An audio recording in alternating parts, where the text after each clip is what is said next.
Ya, Assalamualaikum warahmatullahi wabarakatuh. Ya, ya mahasiswa Hubungan Internasional Universitas Nasional yang saya banggakan.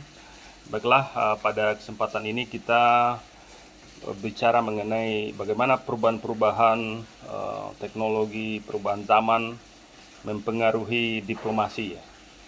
Jadi tentu ketika kita belajar diplomasi, kita akan belajar sejarahnya, bagaimana istilah-istilah itu muncul, istilah diplomasi muncul dari bahasa apa, kemudian eh, fungsi diplomat, terus kemudian tujuan diplomat, tujuan diplomasi itu seperti apa, kemudian apa hubungan antara diplomasi dengan kebijakan luar negeri, hubungan antara diplomasi dengan politik luar negeri, kemudian diplomasi dengan politik domestik. Jadi sangat banyak kalau kita bicara mengenai diplomasi ya.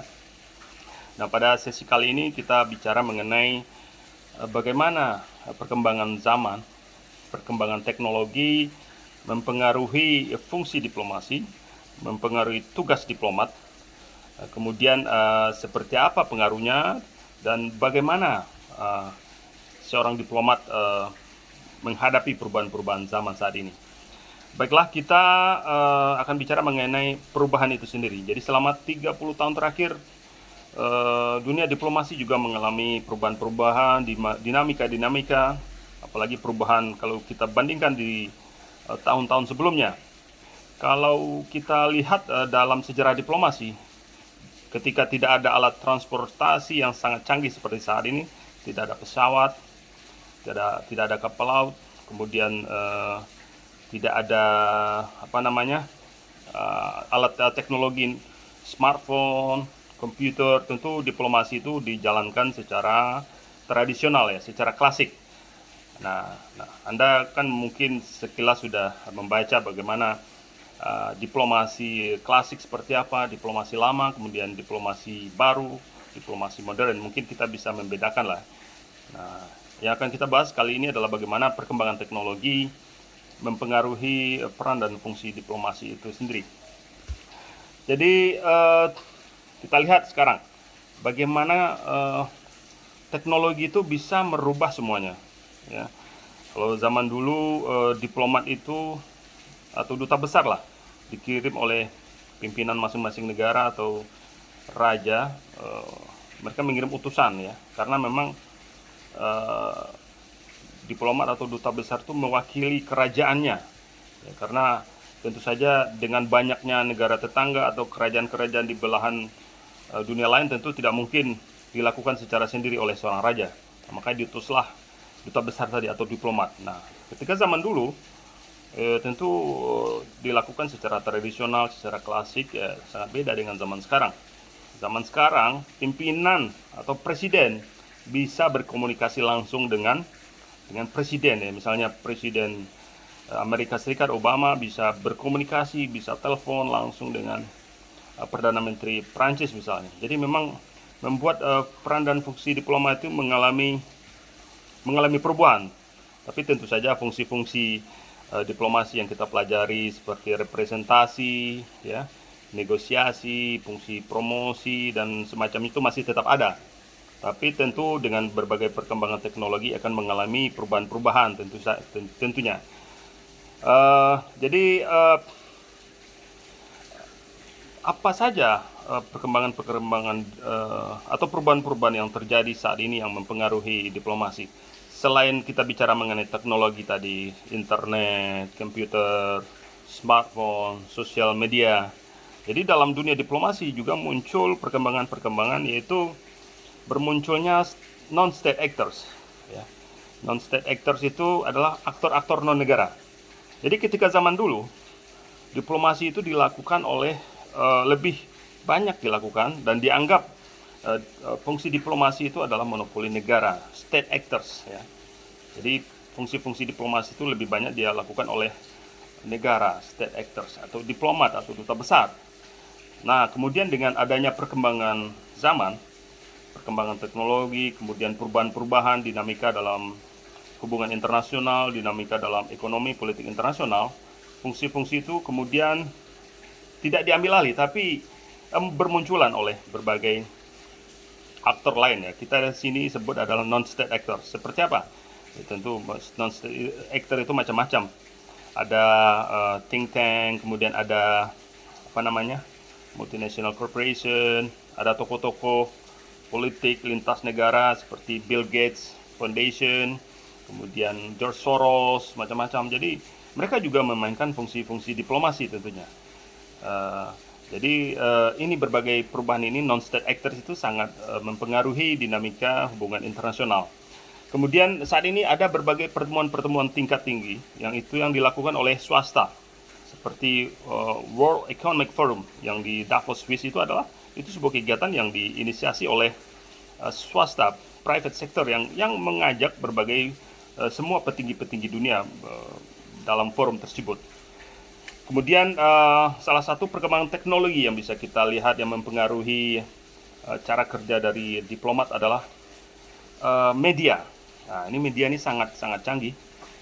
Ketika zaman dulu diharapkan seorang diplomat itu ditugaskan ke luar negeri untuk mendapatkan informasi ya. Informasi di luar negeri kemudian dikirim ke negaranya. Sekarang fungsi-fungsi itu ya bukan diambil alih tapi dibantu, malah dipercepat oleh fungsi-fungsi media. Contohnya misalnya CNN. Nah, misalnya ada satu kejadian di sebuah negara misalnya. Belum selesai seorang diplomat atau duta besar memberikan report atau laporan ke negaranya, itu CNN atau TV atau jurnalis sudah memberitakan lebih cepat daripada duta besar itu sendiri. Jadi ini sesuatu yang tidak bisa dihindarkan karena peran jurnalis juga, peran wartawan juga sangat mempengaruhi dinamika dan dunia diplomasi. Jadi tentu saja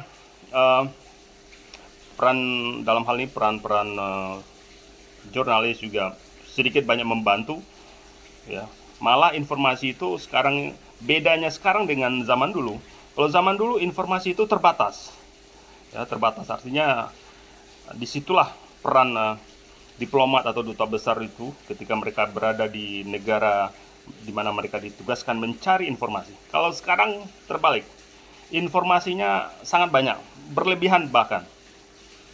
Di sini peran diplomat bukan sekedar mencari, tapi memfilter mana informasi yang benar, mana informasi yang tidak benar. Ada informasi hoax, palsu dan sebagainya. Jadi itu berbagai dinamika dalam dunia diplomasi. Jadi ada peran jurnalis yang membantu tugas dan fungsi diplomasi. Tapi tentu saja semua informasi itu tidak bisa ditelan mentah-mentah oleh para duta besar atau diplomat. Mereka harus memfilternya mana yang layak untuk dikirim kembali, diinformasikan kepada pemerintahnya. Kemudian tentu saja teknologi ini ada plus minusnya tentunya dalam dunia diplomasi. Plusnya adalah bahwa semua informasi bisa tersedia dengan cepat, kemudian semua bisa akses. Namun tentu saja ada kesulitan dan juga ada tantangan. Tantangannya apa? Kalau terjadinya kebocoran informasi, misalnya kan kita pernah dengar WikiLeaks, kemudian ada leak of diplomasi. Jadi ada kebocoran diplomasi, misalnya percakapan antara presiden atau antara duta besar dengan negara lain, antar pimpinan negara. Ini salah satu dinamika dalam dunia diplomasi saat ini. Di samping kemudahan, tapi ada juga kekurangan kalau ada kebocoran seperti itu. Jadi dalam dunia diplomasi semua itu harus disiasati dengan baik oleh para diplomatnya. Nah, dalam hal ini saat ini hampir semua pimpinan negara memerintahkan semua duta besarnya, semua diplomatnya, semua kedutaannya, embassies-nya menggunakan sosial media. Facebook, kemudian Instagram, Twitter, dan semacamnya. Jadi saat ini diplomasi menjadi more public. Jadi diplomasi menjadi sesuatu yang bisa dikonsumsi oleh masyarakat. Berbeda dengan zaman dulu ketika diplomasi hanya terbatas. Sekarang diplomasi become more public, ya. diplomasi should be discreet if not secret ya. Jadi ada istilahnya seperti itu. Tentu saja para diplomat harus menyesuaikan dengan dinamika dan perkembangan zaman. Jadi kalau kita lihat fungsi-fungsi diplomasi, mungkin kalian sudah mempelajari ada fungsi diplomasi itu representasi. Para diplomat itu mewakili negaranya di mana dia ditempatkan, kemudian bagaimana dia bisa mencari informasi ya terhadap semua info-info yang penting yang mereka dapatkan di negara di mana mereka ditempatkan. Mereka bersosialisasi dengan otoritas atau negara sahabatnya, kemudian bagaimana mereka bisa berkomunikasi, bersosialisasi dengan masyarakat di mana mereka bertugas ya. Jadi kemudian di sini muncul public diplomasi. Nanti akan kita elaborasi lanjut mengenai public diplomasi tadi, bahwa diplomasi itu menjadi kemudian menjadi konsumsi publik. Banyak duta besar, banyak kedutaan, embassies yang kemudian mensosialisasikan, mempromosikan semua kegiatannya secara publik, secara terbuka, melalui kegiatan-kegiatan, melalui sosial media, dan mereka go public ya. Jadi itu yang perlu kita garis bawahi. Kemudian fungsi berikutnya adalah reporting ya. Artinya bagaimana diplomat itu melakukan laporan ya, melaporkan semua kegiatan-kegiatan dan kejadian-kejadian yang ada di luar negeri. Kemudian ada fungsi negosiasi ya, mediasi ya, kemudian managing crisis, kemudian membantu masyarakat warga negara yang di mana mereka ditugaskan, kemudian mengelola kedutaan. Nah, itu yang perlu ditindaklanjuti oleh seorang diplomat. Jadi ada dinamika, ada perubahan teknologi yang harus disiasati. Baiklah, kita lanjutkan dengan sesi berikutnya.